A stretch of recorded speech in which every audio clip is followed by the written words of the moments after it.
Tonight on CTV News, a shocking discovery for a father and son. You know, it doesn't go away. It's not going to just disappear. But, you know, you're hurt for the rest of your life. Reunion and troubling revelation. An adopted man was born after his father was sexually abused at a residential school. A CTV exclusive. And scary moments at Vancouver International Airport. Police descend on a runway. Why they arrested the pilot of a small plane and the impact on other flights. Plus. We suddenly heard a loud bang. We weren't sure what that sound was from. We thought something probably fell on the ground or something. Mundy Street mayhem. A car flips over in Coquitlam. Residents say a construction site is posing a danger to drivers.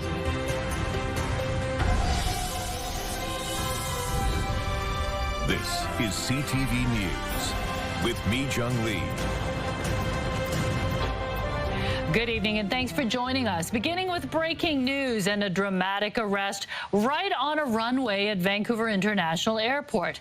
The major security incident started shortly after 1 when police were alerted that a small airplane had been commandeered in Victoria. CTV's Isabella Zaffarisi is live at YVR. Isabella, this caused plenty of delays for passengers this afternoon. Walk us through what happened.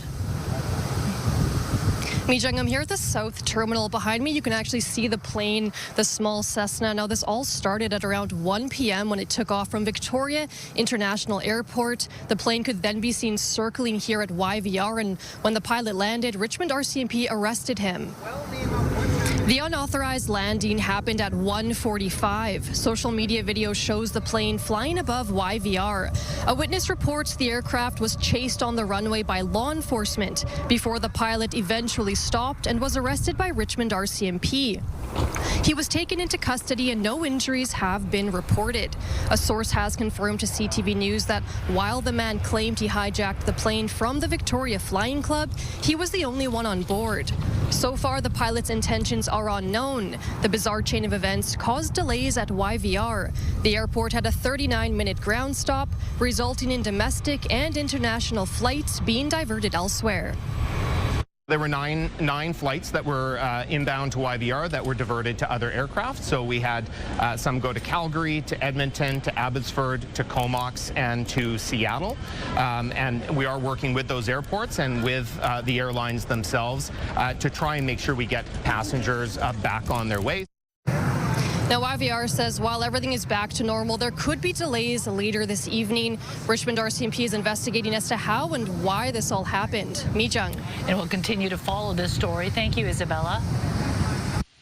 To the story now of an adopted man's search for family and identity that led to a shocking revelation. The Okanagan man, with the help of social media, found his father living on Vancouver Island. But their joyous reunion also opened up decades-old wounds. CTV's Ben Milger has this CTV exclusive about a father and son reconciling their relationship with the dark chapter in a residential school where it all began. This was here at the hall, probably right over there. Right here, yeah. You were like, we need a first picture together. Very early in life, Terry Chase's parents told him he was adopted. Maybe 5, 6 years old, right? And so I always knew, you know, when I was old enough to understand anyway. After nearly 5 decades of searching, eventually a post shared on Facebook generated a lead on Vancouver Island. DNA results confirmed the match. At 54 years of age, Chase finally met Dorman Joseph, his biological father, who never knew he existed. I'm very happy I can try and help Terry somehow with his life and be as close as we can. Chase's long-form birth certificate includes his mother's name. He's never met Jane Peacock, but obviously his father has. I was 14, and she was 21 years old. Yeah. Was it a one-time thing, or was it ongoing? It was ongoing. Yeah, it wasn't just one time. At the time, Joseph was a student at St. Michael's Indian Residential School in Alert Bay, and Peacock worked there supervising children. In 2006, Joseph sued the federal government and the Anglican Church for sexual assault. The case settled out of court. The school was demolished 10 years ago, but the emotional scars remain. Now armed with new information, Joseph and Chase have filed another lawsuit against the same defendants and Jane Peacock, seeking accountability for what happened at St. Mike's in the late 60s. You don't hide nothing from nobody. You're going to tell them what it's all about, who I am and who he is. In a brief statement, Indigenous Services Canada says it is committed to approaching the litigation in a respectful, compassionate, and fair manner. The Anglican Church of Canada did not respond to a request for comment. Jane Peacock's whereabouts are unknown. Despite the dark origins of their story, father and son are focused on writing a positive next chapter. For Chase, that means exploring his First Nations culture for the first time. He recalls the feast his family held the day he met his dad. And the powerful moment when his nephew sang and drummed in his honor. I was in tears. I didn't know a single word of the song, but it was so powerful that I was blown away. Chase and Joseph have a lifetime of catching up to do. You can tell by his baby picture there that Joseph, at this photograph right here. He's part of our family. You can tell just by looking at it. Circumstances kept them apart for decades, but this father and son are finally walking forward together. Ben Milcher, CTV News, Vancouver. We are learning more tonight about the details leading up to Bailey McCord's violent killing in Kelowna earlier this month. Her husband, now charged with second-degree murder, was released from custody hours before when he was convicted in a domestic violence case. CTV's Craig Krause joins us now with more. And Craig, was there a discussion to keep James Plover in custody? Well, Mijung, based on a recording of the hearing in Kelowna reviewed by the Canadian press, there was no discussion in light of his conviction of potential risks he posed out of custody. Plover, who worked as a Boston Pizza manager in Kelowna, had also been out on a $500 bail with conditions ahead of his hearing. So less than 3 hours after the court adjourned on July 4th, police were called to a parking lot about 4 kilometers from the courthouse, where Plover's estranged wife, Bailey McCord, was severely injured in an attack with a hammer. She later died, and Plover has been charged with second-degree murder in the killing. The court recording from earlier that day shows that Judge David Roos didn't accept Plover's claims of self-defense after a heated argument in June of 2024 with a person who cannot be named under a publication ban.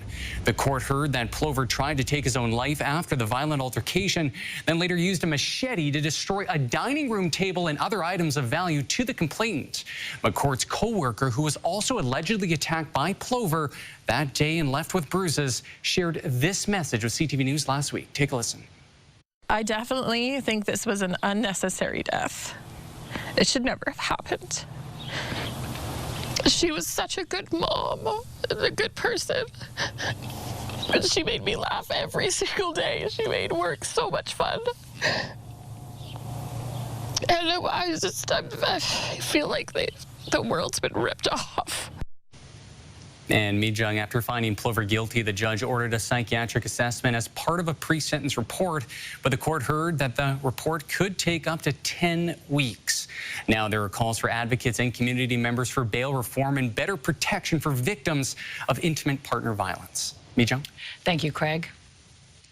BC's South Coast is experiencing above-average temperatures this week. Today is expected to be the hottest day, with a few more warm and sunny days in the forecast. Temperatures reached up to 33 degrees inland, but felt a few degrees hotter due to the humidity.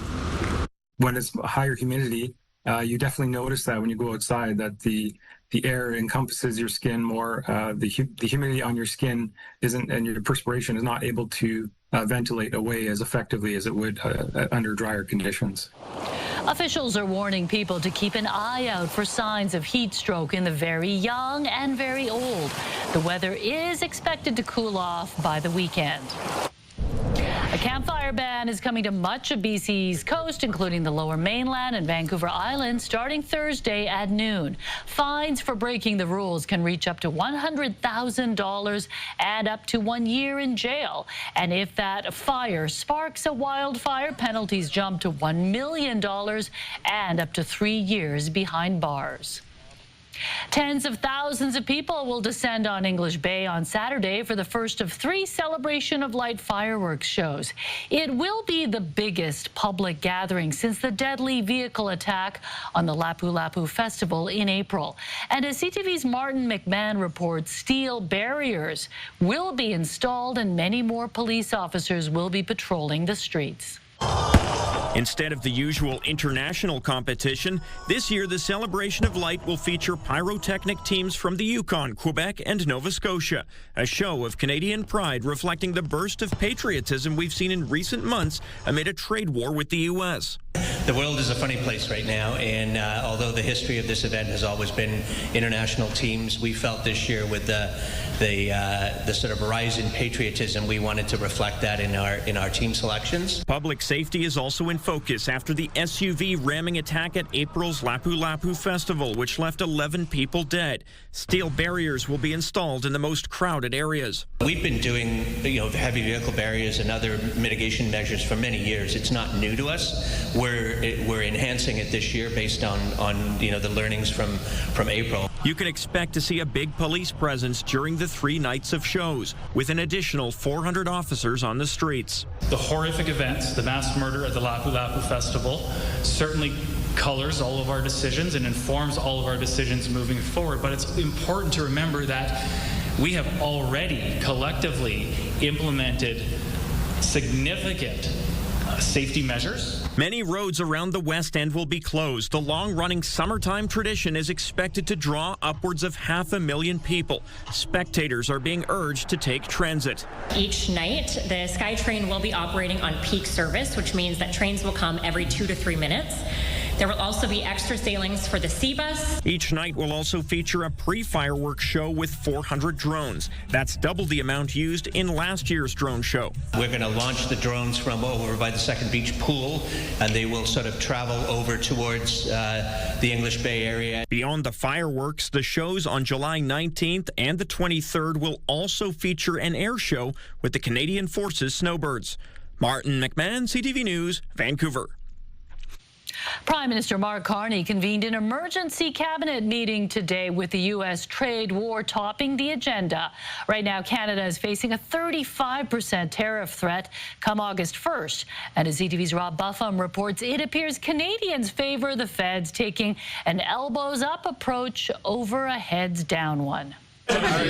With President Trump's threat of 35% tariffs looming August 1st, many Canadians are pushing back, wanting a stronger reaction from our country. I think we need to take an elbows-up approach. I'm one of those old-timers that was ready to go to war for it. Elbows up.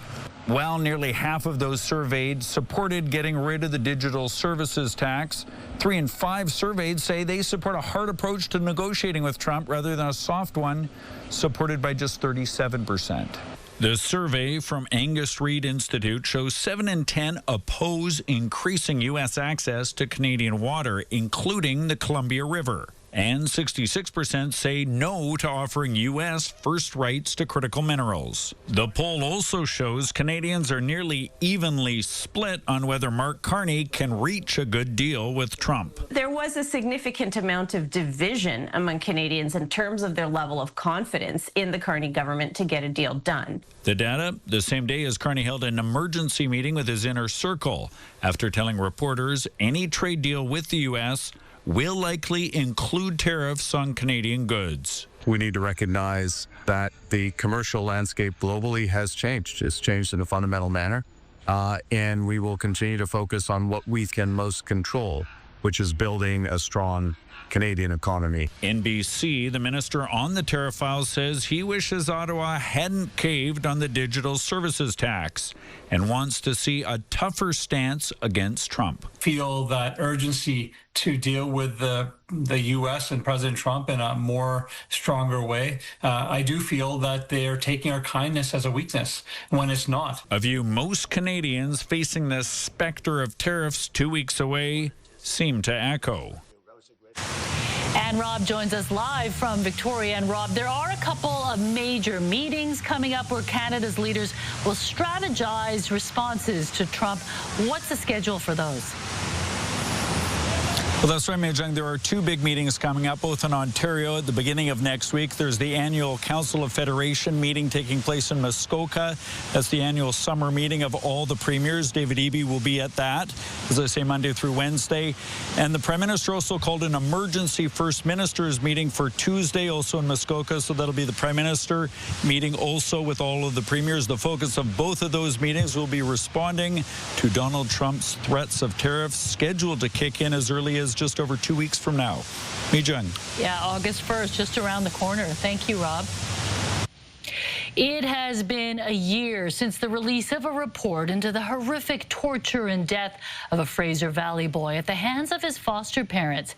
An advocate says changes have been made to protect children in care, but more work is needed. Here's CTV's Michelle Bernaro with the update. An exclusive reaction from the boy's grandmother, and a warning some may find the details of this story disturbing.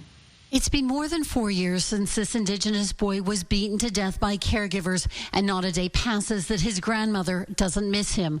I think of him and I see that big smile of his. We can't identify the 11-year-old nor his grandmother because of a court publication ban, but we know the horrors that led to his death included months of neglect, beatings, and torture by his foster parents. A report called Don't Look Away made a series of recommendations after failures by protection workers who hadn't seen the child for 7 months prior to his death. A year later, the ministry says it's taken action on 65% of those recommendations. Probably a good half of them, there's actions that have been taken that are encouraging. Others are in the early stages, and some are awaiting the formulation of that action plan and the strategy in order to be able to move forward. We have done a number of things to better our system. So we have completed training with all child protection workers. We have increased our IT services and our provincial centralized screening. It's a start, and I just hope more people can use these resources. But the representative made it clear there's still much more work to be done, including providing better income and housing supports for family and ensuring that extended family caregivers are provided with the resources they need. Charlesworth estimates BC is short hundreds of social workers, with many vacancies remaining unfilled, though the minister said her ministry is not only spending more, but has increased staffing. We've increased our workforce by 20%. And we're taking a number of actions to ensure that our child protection workers have the tools that they need. That 20% seems inflated to us. Need to hire more people, need more resources. Meanwhile, the grandmother is hopeful the changes resulting from her grandson's death will stop other children from getting hurt. It's up to us to make our voice heard for the elder children, right? Michelle Bernaro, CTV News, Vancouver. A dramatic scene unfolded last night on a residential street in Coquitlam where a car flipped onto its roof, and it was all caught on camera. Now questions are being raised about a construction project that may have contributed to the crash. CTV's Kevin Chirac explains. A large and loud repaving project has taken over Mundy Street in Coquitlam. It just started on Monday, but it has been just getting in and out of the house a bit of a mess. And it's proving to be a challenge for drivers at night. video shows a car appearing to strike an object and go airborne. That's crazy. Moments later, it's upside down on its roof. Police and paramedics responded to the scene. The driver was taken to hospital and is in stable condition. These objects were found Tuesday morning just steps from where the crash occurred and appear to match what's seen in the video. When I came outside, it was lying in the middle of the road. It's unclear why the object would be there, but neighbors are now questioning whether enough signage was in place. I definitely think there should be more signage. I personally, from just driving around the neighborhood, I didn't really see much. It didn't seem like there's a lot of cones or signage at night. During the day, they had flaggers on every street. It was pretty good, but at nighttime, there wasn't much out there. The city says typically in construction zones, speed limits are temporarily lowered, and that signage for that falls on the responsibility of construction companies. But we didn't notice any different speed limit signage, only the usual 50K an hour. We are aware of the situation, and we were very concerned about this. City of Coquitlam Director of Transportation Douglas McLeod says a review is underway. What our typical requirements are is that there's supposed to be adequate pavement markings and signage in advance of any of these kind of construction zones when it is in an active construction site. Police are investigating and say impairment is not believed to be a factor. Construction continued all day Tuesday. CTV News reached out to Jack Suey Construction for comment, but did not receive a response before deadline. Kevin Chirac, CTV News, Coquitlam. New information is released today on how to enter the lottery to buy World Cup soccer tickets. Also ahead. I just broke down crying of the support. It's incredible. Remembering Bailey McCourt, Kelowna residents line up to support a fundraiser to honor the woman allegedly murdered by her husband. When CTV News continues, stay with us. A tremendous outpouring of support today for the mother of two who was killed in a Kelowna parking lot. Determined Bailey McCourt's death will not be in vain, a local bakery held a fundraiser in her name with all proceeds going to support her daughters. And as CTV's Sinjin Alexander reports, the turnout was nothing short of remarkable.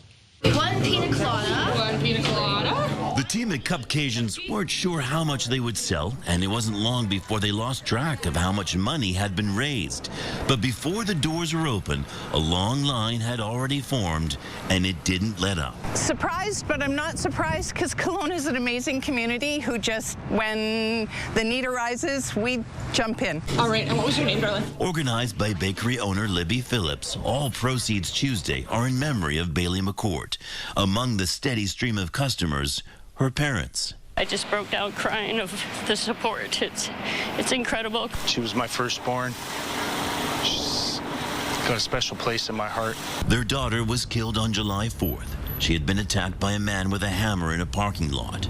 James Plover, McCourt's ex-husband and father of her youngest daughter, has been charged with second-degree murder. I have two daughters myself, so it really hits home just how awful that was, and I guess I just hope I can help. Plover had just been convicted the very day of the attack on 4 counts in a domestic violence case. There is a lot of hurt that this has caused, and it was preventable. So the concern that the community is showing right now is just the love that is here. Orders for cupcakes bought in McCourt's name had been pouring in for days, and a team of 8 was up at 5:30 getting them all packaged up. This never should have happened. She said she was scared. She said that there was a problem, and they still let him out. It's a sad thing when the community has to rally together for something like this, but you know, it makes you kind of proud to see how many people are coming out to support them. Residents are adamant the system failed Bailey McCourt, but her community is determined it won't do the same. Sinjin Alexander, CTV News, Vancouver. Soccer fans hoping to attend the 2026 World Cup can start applying for tickets on September 10th. Fans are being encouraged to visit FIFA canada.com/tickets to register and create an ID. It's needed to apply for the first chance to buy tickets on September 10th. The ID will also ensure potential buyers are notified of further ticketing dates and next steps. Tickets will be released in phases due to anticipated high demand and will continue up to the tournament final. World Cup tickets are already available for Canadians willing to pay a premium. They start at $2,500 for a single game package. Canada will host 13 games, including 7 in Vancouver.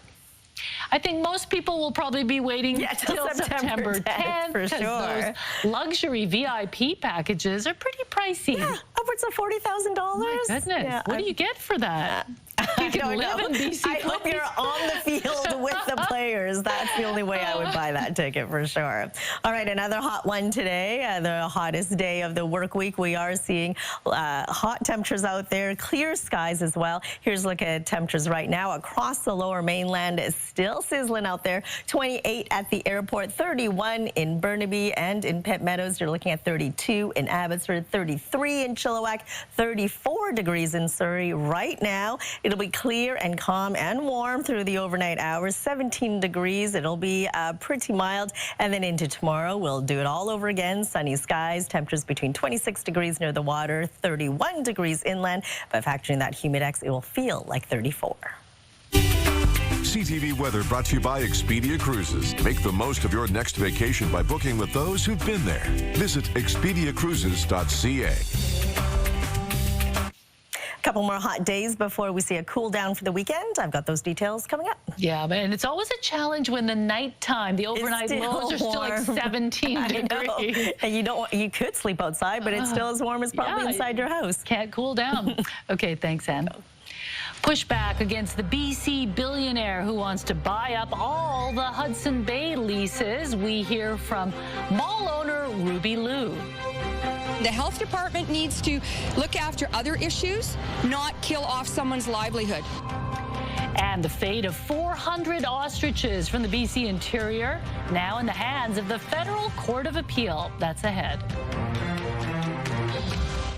The fate of 400 ostriches from a farm in BC's interior was taken all the way to the Federal Court of Appeal in Ottawa today. The ostrich farm owners are appealing an order by the Canadian Food Inspection Agency for a mass cull after an avian flu outbreak in December. The court heard that the CFIA made their decision in just 41 minutes after getting 2 positive tests for H5N1 in December. The owners lost their previous court challenge in May, but say they're willing to go to the Supreme Court. We're a recovered flock.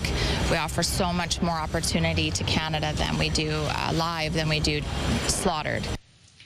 The owners say the ostriches are being used in COVID research to develop antibodies, but the Food Inspection Agency denied them a research exemption because they didn't provide documentation of the studies. The panel of 3 judges have their reserved decision, but say they will try to make a ruling quickly. Hudson's Bay is back in court today as one of its biggest lenders launches a legal challenge. Restore Capital LLC is asking the judge to terminate a deal between the defunct retailer and Ruby Liu, who wants to buy up 25 of its leases. The BC billionaire spoke via an interpreter in Toronto this morning. Any revision and modification on the original HBC leases will be under the landlord's approval and support.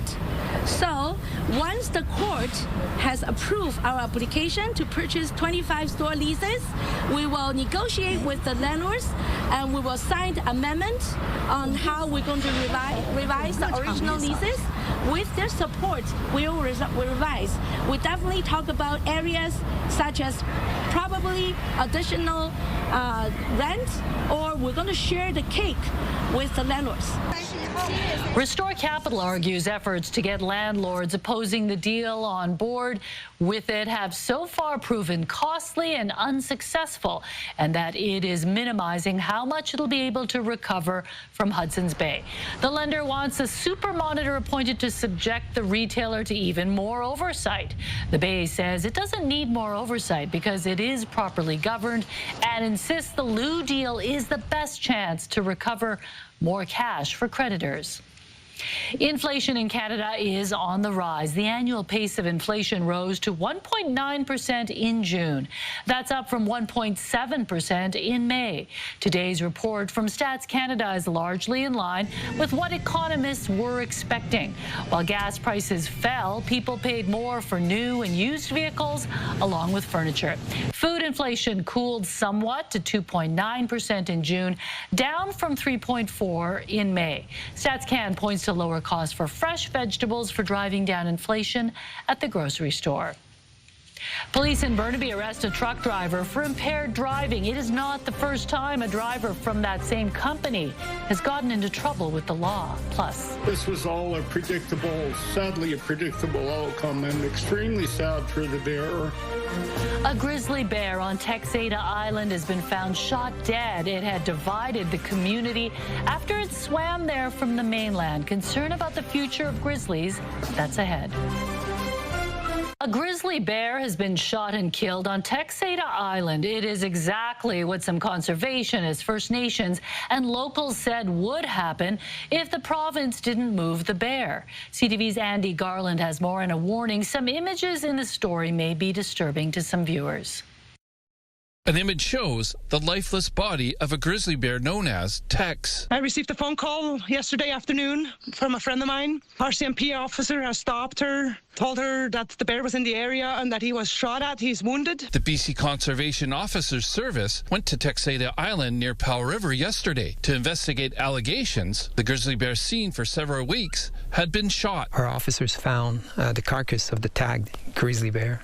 So we were able to confirm that the bear was indeed shot. This was all sadly a predictable outcome. I'm extremely sad for the bearer. People looking out for Tex feared someone would take matters into their own hands ever since he swam to the island back in May. I have a mix of emotions. I'm extremely angry. And there is really no excuse for it. There's a plan in place to have Tex translocated to a First Nations territory in the Knight Inlet. It was completely funded, but needed the province's approval. All the appeals and my short letter, technical letter to government went totally ignored. They just went on like everything's going to be okay. The province would not translocate Tex because he had already been relocated twice from the Powell River area and came back. He needed to be taken far away. He also needed to be where there was fewer bears, and the government, the province, took him to the same area twice. Advocates for Tex and other grizzly bears want to see better communication with First Nations and communities, as population growth likely means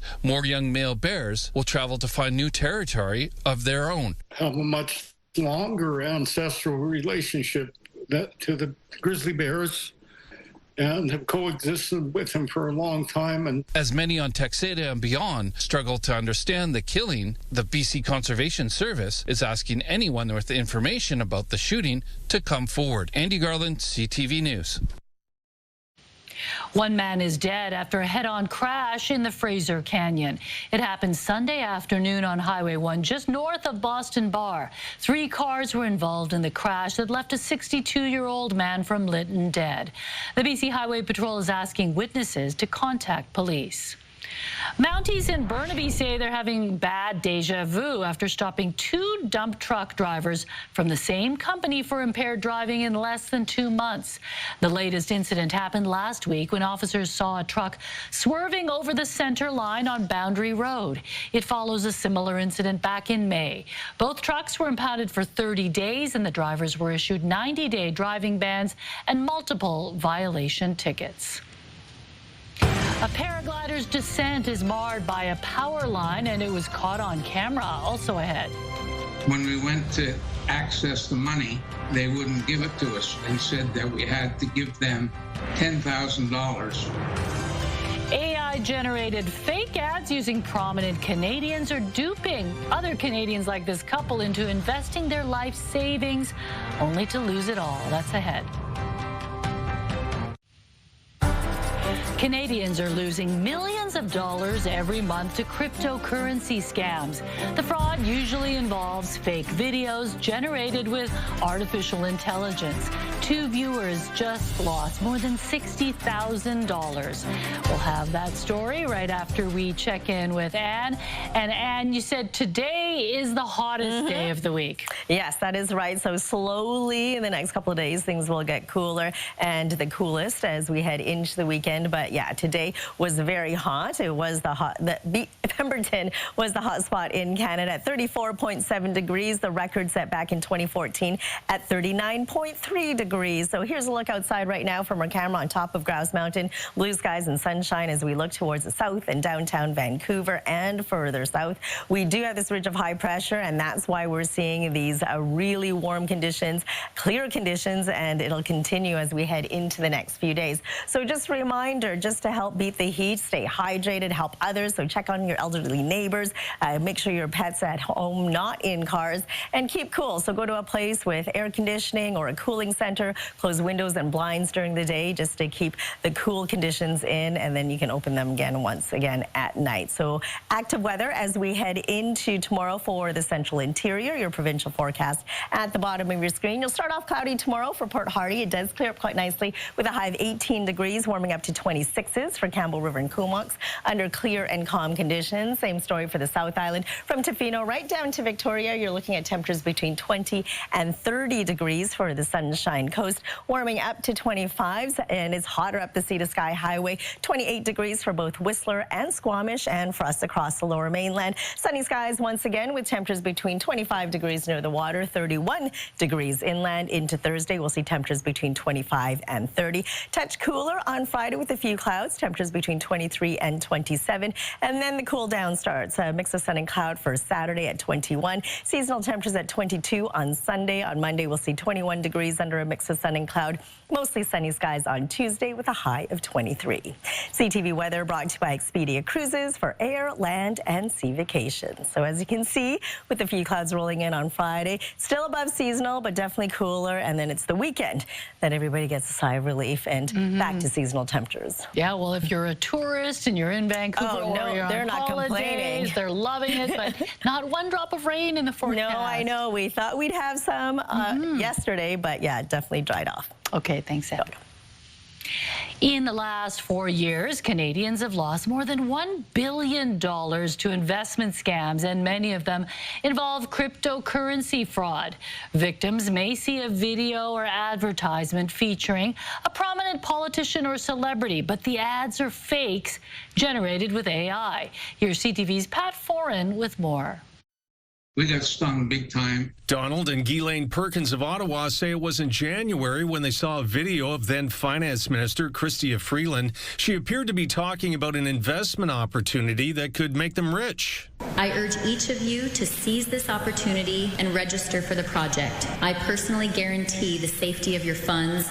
We bought into it, and we got swindled by a very smooth-talking couple of individuals. The Perkins started out investing just a few $100s, but eventually handed over their life savings of more than $42,000. When we went to access the money, they wouldn't give it to us and said that we had to give them $10,000. Mark Carney came on with a woman that is very prominent in the bank system. Brenda Dion of Whitby invested in cryptocurrencies after watching a deep-fake video of Prime Minister Mark Carney. Make your initial deposit. From that point on, the algorithm earns on your behalf. Dion says after she handed over her banking information, the fraudsters cleaned out her bank account of $16,000. I said, I don't want you taking this money out of my account. I said, stop taking my money. Fraudsters are using fraudulent ads on social media to get victims. The Canadian Anti-Fraud Centre says Canadians lost $310 million to investment scams last year, and $190 million involved cryptocurrency scams. Most frauds involved altered video using AI to make it appear someone is saying to invest in a platform which is completely fake. If you're opening up your search engine and you're searching up a crypto investment, that the first 5 to 10 results, are going to be More than likely fraudulent platforms. The Perkins have health problems and were hoping to boost their retirement savings, but instead lost it all. I have a bag in my stomach, and I go to dialysis 3 times a week. You know, this was a good portion of our life savings. Pat Foran, CTV News. Still ahead, Canine Caddies. A golf course in Edmonton invites players to bring their pups. Plus, Jessica's journey. Adam finds out how a woman transformed grief into gratitude. Next on the Sawatsky Sign-Off. Right now, here's a preview of CTV Morning Live. Are we becoming more irritable because of the noise around us? Wednesday on CTV Morning Live, how sensitive we've become to sound and what cities are doing to bring the peace. That's tomorrow on CTV Morning Live. We'll see you then. News, weather, and traffic. It's everything you need. CTV Morning Live, weekdays 6 to 9.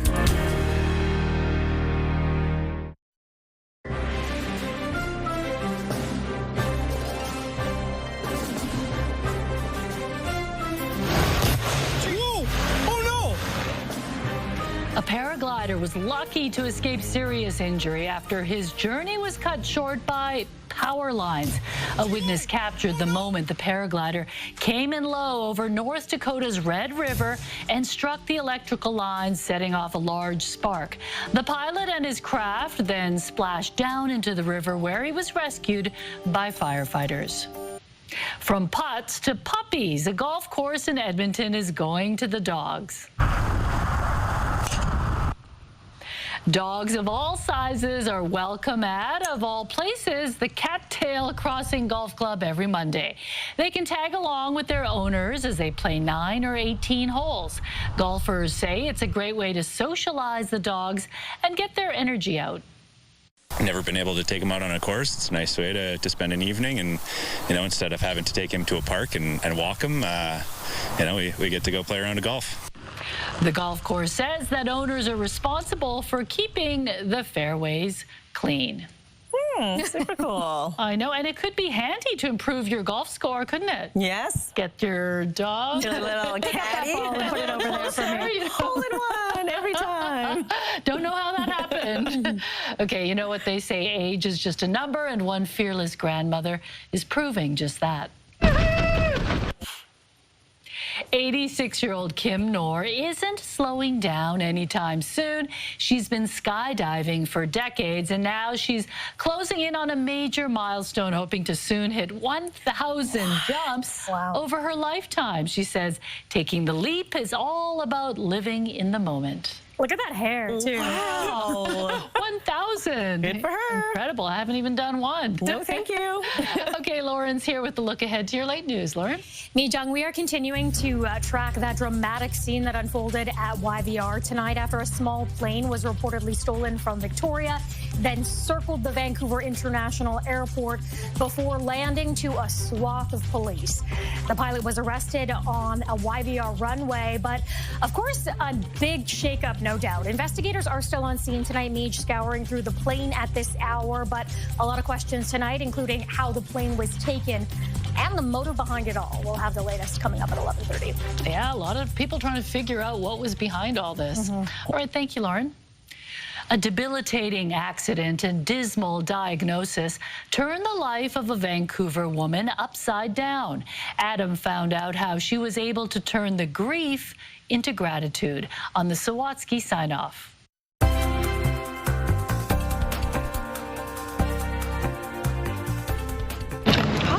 While Molly the dog can do all sorts of tricks, Jessica Kruger is most appreciative of her pup's personality. I feel like she has the stubbornness that I have, so that's what I love most about her. Now, Jessica was certainly stubborn when, after falling 2 stories during a workplace accident, dismissed her doctor's diagnosis that she was a quadriplegic. At that time, I was like, no, I'm going to fight. I'm going to figure out a way and be able to walk again. You see, Jessica has always been active and involved in all sorts of athletics. Because that was a huge part of my identity. I need a sport. Like, what's my sport going to be? That's when Jessica was introduced to wheelchair rugby. Those chairs are built to smash into each other, and yeah, I think there was some sort of release in that for me. It turns out Jessica had been repressing a lot of feelings around the accident before she found the courage to enter therapy. It made me able to be honest with the people around me, which made me feel less alone. Jessica was also empowered to stop hoping for the way things were and start making the most of how things are. It's that internal thing within you that gets to decide what you're capable of. For Jessica, that's earning a place on the provincial wheelchair rugby team and working to educate and empower others. There's so many ways to do things differently, and I just want people to understand that and stop underestimating me and other people like me. Along the way, Jessica also launched her own business, married the love of her life, and rather than regard her accident with regret, realized she couldn't be more grateful for its gifts. I don't necessarily think that I would want somebody else to have to go through this journey, but I like the person that I've become because of the challenges that I've faced. All of the things that I love in my life are because of the accident. Adam Sawatsky, CTV News, Vancouver. Good puppy. What a great attitude. My sister and son both know Jessica, and they just can't stop talking about how incredible she is. What an inspiration. Definitely. All right, let's take a look at our scenic snapshot for tonight. A beautiful sunset in Tofino. Thanks, Noreen, for sending this photo in. And we want to see your scenic snapshot as well, so email us at scenicsnapshot@ctv.ca. A lot of gorgeous sunsets every night. And so late, too. Love the long days. Barely a cloud in the sky. Yeah. All right, thanks for joining us. Lauren will be back at 11:30. Good night. Good night.